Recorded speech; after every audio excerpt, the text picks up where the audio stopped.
चलो last class में हम लोग एडजॉर्प्शन अब्जॉर्प्शन के बारे में पढ़ चुके हैं, ठीक है। और एडजॉर्प्शन अब्जॉर्प्शन डिफरेंस क्या होता है आपको पता है। उसके अलावा हम लोग एडजॉर्प्शन का टाइप पढ़ चुके हैं, chemical adsorption and physical adsorption, ठीक है। तो आज हम लोग का जो क्लास स्टार्ट होगा वो होगा adsorption of gas on solid surface. Adsorption of gas on solid surface, ठीक है। यानी गैस आपका एडजॉर्बेंट होगा, एडजॉर्बेंट गैस आपका एडजॉर्बेंट की तरह काम कर रहा है, और जो सॉलिड सरफेस है वो आपका एडजॉर्बेंट की तरह काम करेगा, ठीक है। तो ये प्रोसेस में यानी इस एडजॉर्प्शन प्रोसेस में ये किस किस फैक्टर पर डिपेंड करता है, यानी फैक्टर क्या क्या फैक्टर इसको अफेक्ट कर सकता है। तो जब भी गैस एडजॉर्ब हो रहा होगा सॉलिड सरफेस पे, तो क्या क्या फैक्टर इसको अफेक्ट करेगा, तो ध्यान देना। तो पहला फैक्टर होता है नेचर ऑफ एडजॉर्बेंट, यानी नेचर ऑफ गैस, यानी गैस के टाइप पे डिपेंड करता है। तो ध्यान देना, जिस गैस में इंटरेक्शन फोर्स ज़्यादा होता है, जिस गैस में इंटरेक्शन फोर्स ज़्यादा होगा, यानी जिस गैस का बॉइलिंग पॉइंट यानी क्रिटिकल टेम्परेचर ज़्यादा होता है उसका इंटरेक्शन फोर्स ज़्यादा होगा। तो जो गैस का इंटरेक्शन फोर्स हाई होगा वो बहुत इजीली एडजॉर्ब होता है, ठीक है। इसके अलावा जिस गैस का मास ज़्यादा होता है, जिस गैस का मॉलिक्यूलर मास ज़्यादा होगा, उसमें इंटरेक्शन फोर्स ऑटोमेटिकली क्या होगा, हाई हो जाएगा, ठीक है। तो अगर इंटरेक्शन फोर्स अल्टीमेटली अगर हाई होगा तो क्या होगा, उसका एब्जॉर्प्शन क्या होगा, आसान हो जाएगा, ठीक है। यहाँ पे कुछ एग्जांपल लिया हुआ है, जैसे मान लीजिए वाटर है, तो वाटर में हाइड्रोजन बॉन्ड होता है, एच बॉन्डिंग होता है। अमोनिया में भी एच बॉन्डिंग होता है। CO2 और CH4 में एच बॉन्डिंग नहीं होगा। इनको मास के अकॉर्डिंग अरेंज किया गया है। H bonding interaction stronger interaction होता है, इसको आई कर दिया गया है। उसके अलावा ध्यान रखना, जो CO2 और CH4 है उसमें मास के अकॉर्डिंग अरेंज कर दिया है। CO2 का मास होता है 44 और CH4 का मास होता है 16, उसके अकॉर्डिंग अरेंज कर दिया गया है। ये इनका एब्जॉर्प्शन ऑर्डर, ये इनका एब्जॉर्प्शन ऑर्डर होता है, ठीक है। तो कहीं ना कहीं आपके नेचर ऑफ एब्जॉर्बेंट पे इस तरह से आपका एब्जॉर्प्शन प्रोसेस डिपेंड करता है, ठीक है। अगला पॉइंट होता है प्रेशर एंड टेम्परेचर। तो हम लोग ऑलरेडी इसको डिस्कस कर चुके हैं फिजिकल एंड केमिकल एब्जॉर्प्शन में कि प्रेशर पे कैसे डिपेंड करता है। तो आपको पता है जो फिजिकल एब्जॉर्प्शन होता है, फिजिकल एब्जॉर्प्शन में टेम्परेचर अगर हम प्रेशर का लाइन लेते हैं तो ऐसे चलता है,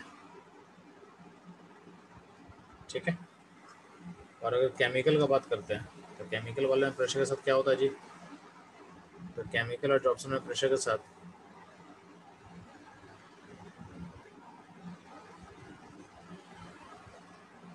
आपका लाइन कैसे चलेगा, तो पहले स्ट्रेट लाइन से बढ़ेगा और फिर कांस्टेंट हो जाता है, ठीक है।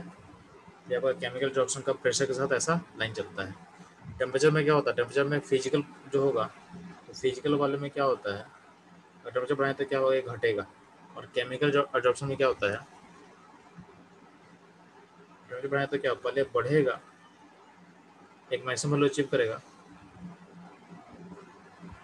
और फिर घटेगा, फिर क्या होगा, घटेगा, ठीक है। तो ध्यान देना। अगला पॉइंट है स्पेसिफिक एरिया ऑफ एब्जॉर्बेंट, ठीक है। तो हाँ, जितना एरिया बढ़ेगा उतना एब्जॉर्प्शन क्या होता है, ज़्यादा होता है। तो जितना एरिया बढ़ेगा उतना एब्जॉर्प्शन प्रोसेस क्या होगा, ज़्यादा होगा, ठीक है। अब ध्यान ना, कहीं ना कहीं जो एरिया होता है पार्टिकल के साइज पर डिपेंड करता है। अगर मान लेते हैं कि जो एब्जॉर्बेंट है उसका ये बल्क है, ये बल्क साइज मान लेते हैं, इस बल्क को अगर तुम ब्रेक कर दो पाउडर फॉर्म में कर दो, ठीक है। इस बल्क को हम ब्रेक कर दे रहे हैं पाउडर फॉर्म में, और पाउडर फॉर्म ब्रेक कर देंगे तो क्या होता है कि जो अनएक्सपोज एरिया है वह है ना, वो भी बाहर आ जाता है। तो जितना जितना पार्टिकल का साइज छोटा होगा उतना सरफेस एरिया क्या होता है, इंक्रीज करता है। तो जैसे हम पार्टिकल का साइज डिक्रीज करते हैं, आज पार्टिकल का साइज क्या होगा,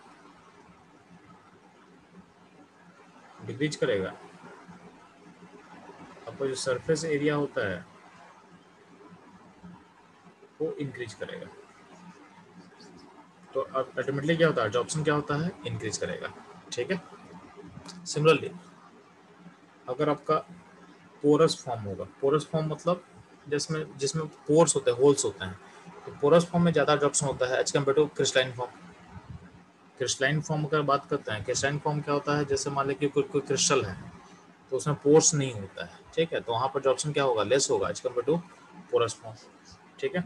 सिमिलरली अमोर्फस, पोरस हो गया या अमोर्फस, अमोर्फस भी क्या होता है, उसमें एब्जॉर्प्शन ज़्यादा होता है as compared to crystalline,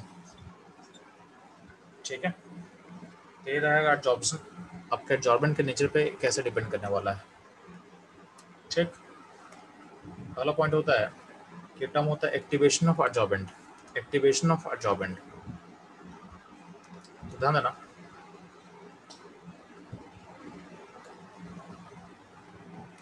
activation of absorbent का मतलब क्या होता है। इसका मतलब होता है ना कि मान लो कि तुम्हारा जो एब्जॉर्बेंट है उसको ट्रीट कर रहे हो, उसको ट्रीट कर रहे हो, तब एब्जॉर्बेंट जब ट्रीट करोगे तो मान लेते हैं किसी आप एसिड से ट्रीट कर रहे हो उसको, ठीक है। जैसे आपके पास कोयला है यानी कोल है, कार्बन है, कार्बन को ट्रीट करो H2SO4 से, तो H2SO4 क्या करेगा, इस कार्बन के सरफेस को, मान लेते हैं कार्बन का बहुत बड़ा सैंपल है, उस सैंपल में क्या करेगा, आपका H2SO4 उसको कोरोड करेगा और इसमें छोटे छोटे होल्स बना देगा, इसमें स्मॉल स्मॉल होल्स क्रिएट कर देगा। तो इस जो होल्स का फॉर्मेशन हो रहा है ना, इसको बोलते हैं कि हम अपने एब्जॉर्बेंट को एक्टिवेट कर रहे हैं।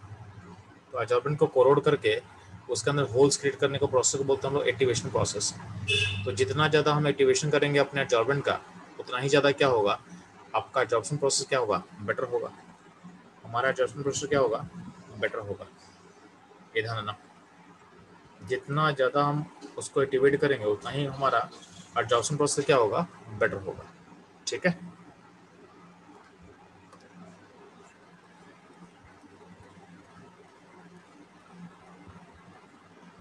ये रहेगा एब्जॉर्प्शन प्रोसेस का डिपेंडेंस। अब ध्यान रखना, हम लोग कवर करना है एब्जॉर्प्शन आइसोथर्म्स, एब्जॉर्प्शन आइसोथर्म्स। तो जब भी हम बात करते हैं आइसोथर्म का, तो ध्यान देना, इसका मतलब होता है कि हमारा जो स्टडी है उसमें टेम्परेचर क्या होगा, कांस्टेंट होगा, यानी इस प्रोसेस में हमको टेम्परेचर चेंज नहीं करना है, ठीक है। तो आइसोथर्म का मतलब होता है स्टडी एट कांस्टेंट टेम्परेचर, ठीक है। तो जो एब्जॉर्प्शन प्रोसेस का जो आइसोथर्म है उसमें दो टाइप का आइसोथर्म दिया गया था, एक था फ्रेंडली आइसोथर्म, एक था आपके पास फ्रेंडली आइसोथर्म। तो फ्रेंडली एब्जॉर्प्शन आइसोथर्म में ध्यान देना, ये बेसिकली दिया गया था फिजी जॉब्सन के लिए, फिजी जॉब्सन मतलब फिजिकल एब्जॉर्प्शन को रिप्रेजेंट करने के लिए यह आइसोथर्म दिया गया था,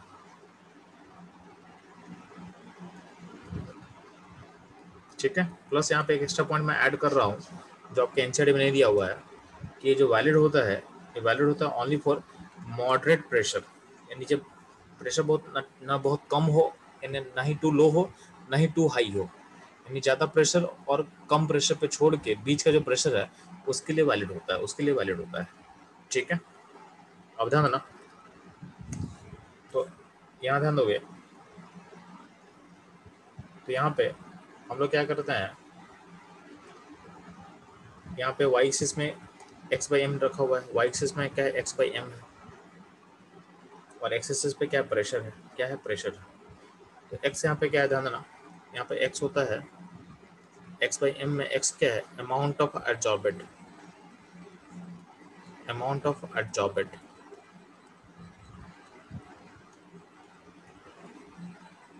और एम क्या है, amount of absorbent, amount of absorbent. तो नॉर्मली क्या होता है, जो एब्जॉर्बेंट का अमाउंट क्या होता है, कांस्टेंट होता है,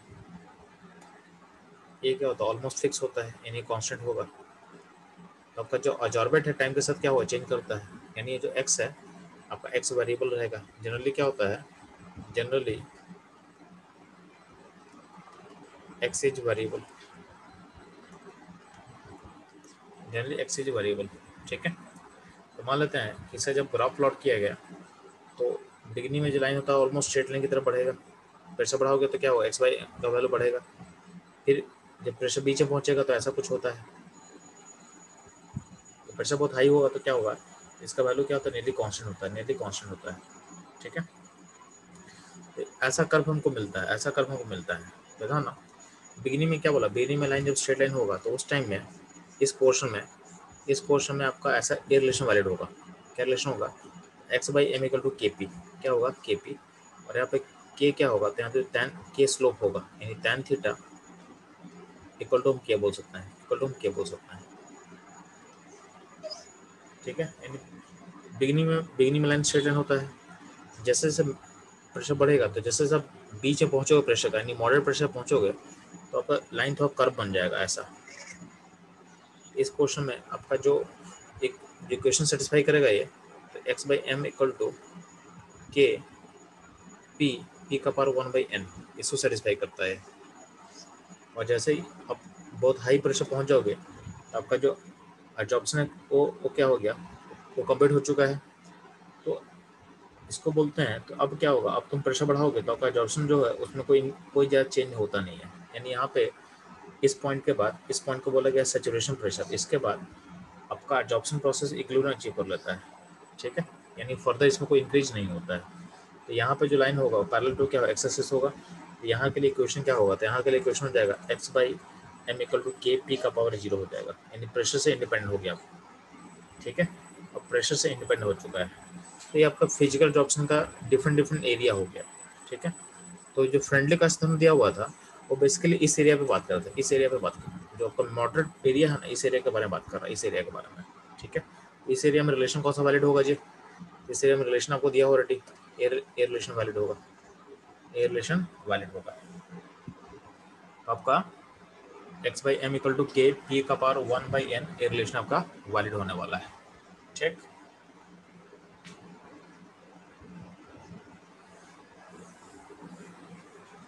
अब ध्यान देंगे।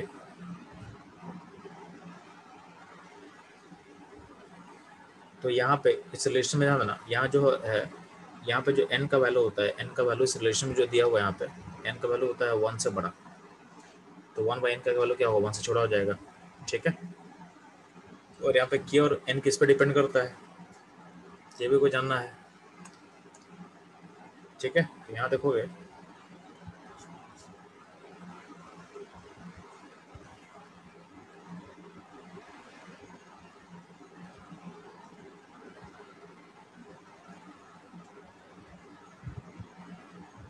तो एनसीईआरटी में आपको शेयर कर रहा हूँ, था ना। तो एनसीईआरटी में ध्यान दोगे,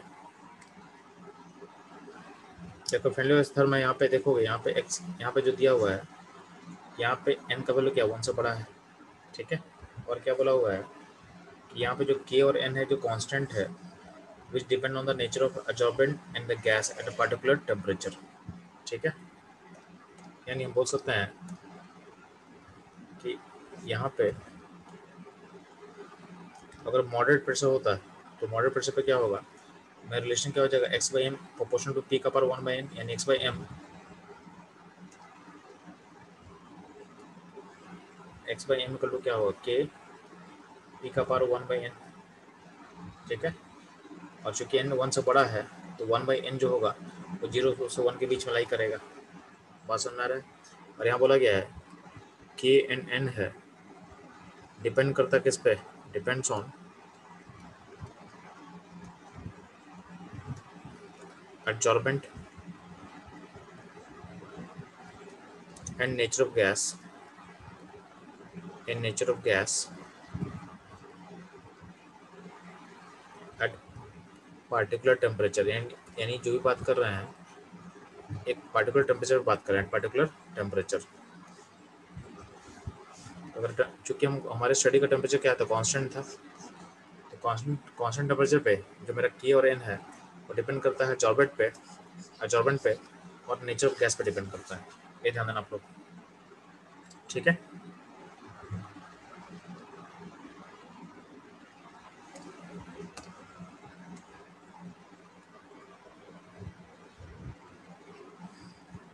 अब ध्यान ना, पॉइंट होता है कि हमको के और एन कैसे निकालेंगे। तो ध्यान ना, पहला पॉइंट है कि how to find K N N, how to find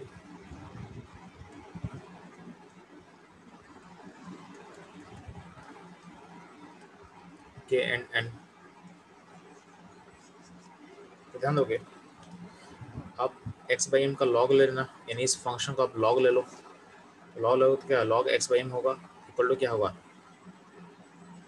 1/n log p हो जाएगा प्लस log k हो जाएगा। ठीक है, अब ध्यान देना, इतना करने के बाद अब क्या करना, अब log x/m को अपना y बना देना, इसको अपना y बना देना, यानी ये y एक्सिस प्लॉट कर देना और log p को प्लॉट कर देना x एक्सिस पे। तो अगर इसको अब लिंक करोगे तो ये हो जाएगा y equal to M S plus C जैसा लाइन दिखेगा आपको। तो जो log k है वो c की तरह काम करेगा और 1/n m की तरह काम करेगा। ठीक है, तो चूंकि स्लोप पॉजिटिव है, तो स्लोप पॉजिटिव है तो क्या होगा, इस लाइन ऐसे जाएगा। इंटरसेप्ट ध्यान देना, आपका जो log k का इंटरसेप्ट होता है। ठीक है, तो स्लोप पॉजिटिव है। अब k के वैल्यू पे डिपेंड करता है, हाँ ना, यहाँ पे एक लाइन प्लॉट किए हुए हैं और k का वैल्यू k इक्वल टू 1 होगा, log k क्या होगा, log k 0 होता है। k का वैल्यू अगर 1 से छोटा होगा log k नेगेटिव होगा और k का वैल्यू 1 से बड़ा होगा तो log k क्या होगा, पॉजिटिव होगा। यानी आपका जो log k उसका वैल्यू नेगेटिव पॉजिटिव 0 कुछ भी हो सकता है। तो हम मान लेते हैं हम पॉजिटिव वाले केस को लेके चल रहे हैं, हम पॉजिटिव वाले केस को लेके चल रहे हैं। ठीक है, तो log k और पॉजिटिव वाले केस को अगर हम लेके चलेंगे तो ध्यान देना, यानी हम जूम कर ले हैं कि इस केस को अगर हम जूम करके लेके चल रहे हैं तो log k पॉजिटिव है और स्लोप तो पॉजिटिव होगा, तो लाइन ऐसा कुछ खींचेगा। ठीक, तो इंटरसेप्ट है उससे हम लोग क्या निकाल सकते हैं, लॉग इंटरसेप्ट का जो वैल्यू होगा उससे के निकल जाएगा, उससे के निकल जाएगा, उससे के निकल जाएगा। ठीक है, और यहाँ देखोगे जो लाइन का जो स्लोप है यानी जो tan थीटा है, ये जो थीटा है, तो जो tan थीटा होगा, tan थीटा स्लोप यानी क्या होगा, 1/n होगा। तो यहाँ से आप n निकाल लेना, यहाँ से आप n निकाल लेना। तो इस तरह से हम ग्राफ का k और n निकालते हैं।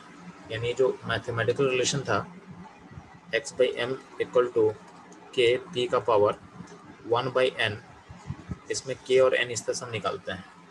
ठीक, अगर ना यहाँ जो ग्राफ हम बना रहे हैं ये ग्राफ ऊपर भी हो सकता था, क्योंकि कहीं भी ऐसा नहीं दिया हुआ है कि k का वैल्यू 1 से बड़ा होगा, कहीं ऐसा लिखा नहीं हुआ है। ठीक है, तो 1 से बड़ा होगा कि ऐसा कहीं लिखा नहीं हुआ है, इसका मतलब k अगर 1 से छोटा हो जाएगा। ठीक है, तो आपका जो इंटरसेप्ट का जो है, एक सेकेंड,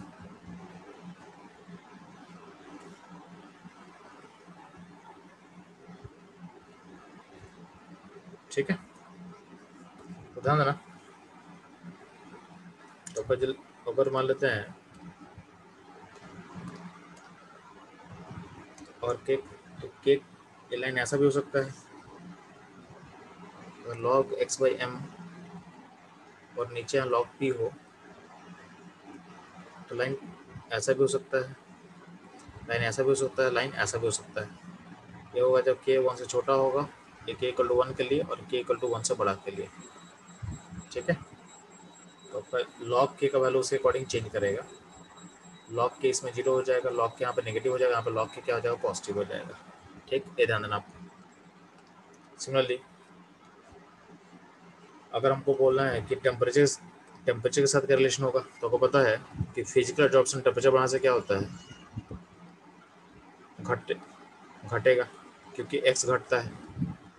तो ध्यान देना, अगर मान लेते हैं कि हम स्टडी करें टेम्परेचर T1 पे, T2 पे, T3 पे और T3 बढ़ा T2 से और T2 बढ़ा T1 से, तो अब ग्राफ देखोगे x/m वर्सेस p में, तो लाइन क्या होगा, हर ग्राफ के नीचे शिफ्ट करेगा।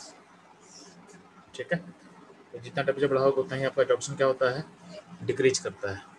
ठीक है, कौन सा एडॉप्शन, तो चलो फिजिकल एडॉप्शन, फिजिकल एडॉप्शन का ग्राफ ऐसा चलेगा। ठीक है,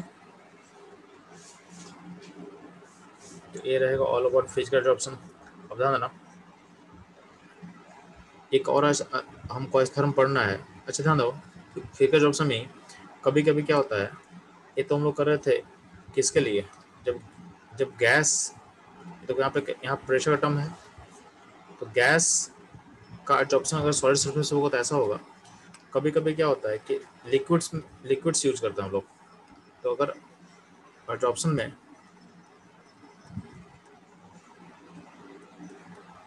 लिक्विड होगा और लिक्विड का एडॉप्शन हो रहा है ऑन सॉलिड सरफेस, तो उसमें रिलेशन हो जाएगा x by M equal to हो जाएगा के सी का पावर 1/n। लिक्विड में सी मतलब कॉन्सेंट्रेशन, सी मतलब होता है कॉन्सेंट्रेशन यानी मोलारिटी, तो उसका रिलेशन ऐसा होता है। लिक्विड मतलब सी मतलब क्या होगा, मोलारिटी यानी उसका कॉन्सेंट्रेशन। ठीक है, और ध्यान बच लो। नेक्स्ट एडजॉर्प्शन आइसोथर्म है लैंगमुइर आइसोथर्म, जो कि एनसीईआरटी में नहीं है, तो नॉट इन एनसीईआरटी। इस आइसोथर्म को हम पढ़ते क्यों है, इसको हम पढ़ते हैं केमिकल एडजॉर्प्शन को लिंक करने के लिए। तो बेसिकली केमिकल एडजॉर्प्शन को ये बताता है बेटर वे में, आपके केमिकल एडजॉर्प्शन को बताएगा बेटर वे में, तो ध्यान देना। तो लैंगमुइर के अकॉर्डिंग रिलेशन क्या है, तो बोला गया है x by M equal to क्या होगा, AP divided by 1 plus BP, AP divided by 1 plus BP। ठीक है, यहाँ पे A और B क्या है, कांस्टेंट है। तो ध्यान देना, इस रिलेशन में अगर बोलते हैं कि हाई प्रेशर पे इसको देख रहे हैं, तो एट हाई प्रेशर क्या होगा, जो BP का टर्म है 1 से बहुत बड़ा हो जाएगा, 1 से काफ़ी बड़ा हो जाएगा। तो अगर BP का टर्म है 1 से क्या होता है, काफ़ी बड़ा हो जाएगा। ठीक है, तो उसके हम लिख सकते हैं, तो BP जो होगा तो 1 प्लस BP को आप ऑलमोस्ट लिख सकते हो, BP लिख सकते हो। तो यहाँ पे अगर आप देखोगे AP और 1 प्लस BP को आप क्या, BP जब लिखोगे तो आपका PP कैंसिल हो जाएगा, PP कैंसिल हो जाएगा तो बच जाएगा A बाई बी। इस केस में हाई प्रेशर पे क्या हो जाएगा, x by M equal to क्या हो जाएगा, A बाई बी हो जाएगा। x by M equal to क्या होगा, A बाई बी हो जाएगा।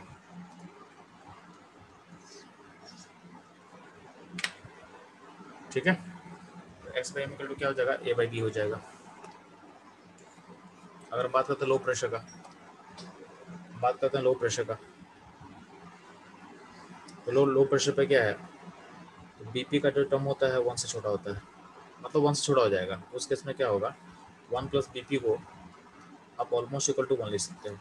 ठीक है, तो अगर हम x by M equal to A P plus 1 by B P को अगर हम नेगलेक्ट करते हैं लो प्रेशर पे, तो क्या हो जाएगा, ये ऑलमोस्ट इक्वल टू हो जाएगा ए पी, यानी X by M equal to A P हो जाएगा।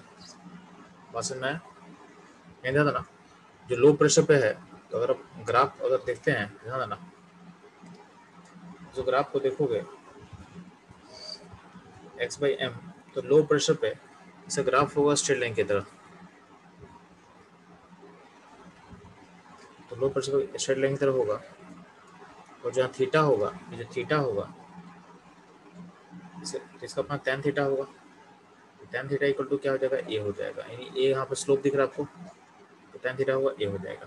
और जब प्रेशर हाई होगा तो बढ़ेगा बढ़ेगा, और हाई प्रेशर पे क्या होता है, हाई प्रेशर पे अब देखोगे ये कांस्टेंट हो जाएगा, तो हाई प्रेशर पे ऐसा लाइन हो जाएगा, ये जो हाइट है ना, ये हाइट होगा ए बाई बी के बराबर होगा। ठीक है, तो हाई प्रेशर पे अगर देखते हैं, तो हाई प्रेशर पे जो ये जो इंटरसेप्ट दिख रहा है ए बाई बी दिख रहा है आपको। ठीक है, इसको मान लेते हैं सी थोड़ी देर के लिए, तो ये हाइट हमको मिलेगा सी, तो सीधा ना, तो हमको हम ए तो निकल चुका है, ये है स्लोप, तो अगर हमको बी निकालना है तो क्या करेंगे, 1 by C into tan theta मतलब स्लोप, तो 1 बाई सी इंटू ए करो देंगे तो मेरे को बी मिल जाएगा, मेरे को बी मिल जाएगा। तो इस तरह से हम यहाँ पे लैंगमुइर एडजॉर्प्शन थ्योरम का ए और बी फाइंड करते हैं, ए और बी फाइंड करेंगे। तो ये पहला तरीका हो गया।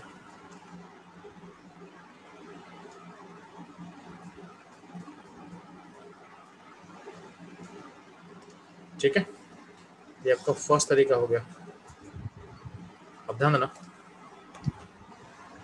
तो ए और बी फाइंड करने का एक और तरीका क्या बोला हुआ है, तो बोला गया है आपके इस इक्वेशन को आप रिवर्स कर दो, इसको उल्टा लिख दो, तो उल्टा करोगे तो अल्टीमेटली आ जाएगा m बाई एक्स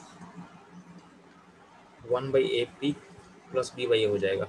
अब ध्यान देना, यहाँ पे एक वेरिएबल अगर ले लोगे अब m बाई एक्स, एक को मान लोगे m बाई एक्स, ठीक है, और एक को मान लोगे 1 बाई पी मान लोगे, 1 बाई पी मान लोगे। बात समझ में आ रहा है?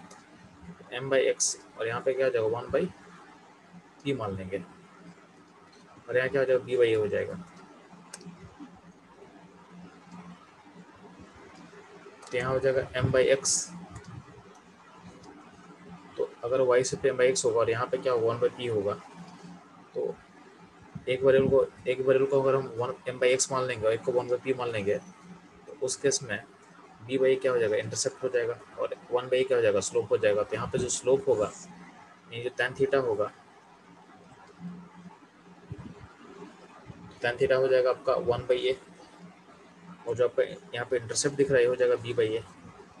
ठीक है, तो यहाँ पे इस तरीके से हम ए और बी का नंबर निकाल सकते हैं। ए तो निकल जाएगा स्लोप से, स्लोप का रिवर्स कर दोगे तो ए मिल जाएगा और क्या करेंगे रिवर्स करके मल्टीप्लाई कर देंगे इंटरसेप्ट में तो आपको बी मिल जाएगा, आपको बी मिल जाएगा। तो इस तरीके से आप ए और बी फाइंड कर सकते हो। ठीक है, आपको समझ में आना चाहिए कि जो लैंग्वेज एडजॉर्प्शन आइसोथर्म है वो किसके लिए ज़्यादा वैलिड होता है, तो ज़्यादा वैलिड होता है आपके केमिकल एडजॉर्प्शन के लिए, केमिकल एडजॉर्प्शन के लिए। ठीक है, ये ध्यान देना। अब ध्यान ना, अगर मान लेते हैं कि इसको अगर ये अगर केमिकल एडजॉर्प्शन में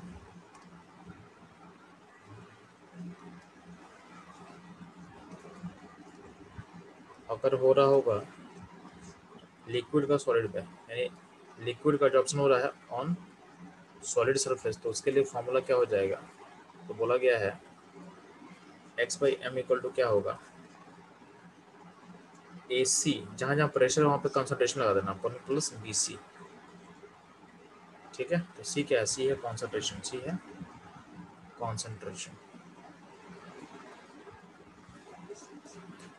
इसको आप ऐसे चेंज कर सकते हो, इसको आप ऐसे चेंज कर सकते हो। ठीक है, तो बच्चों लोग इसके साथ अपना एडजॉर्प्शन का आइसोथर्म खत्म होता है। ठीक है।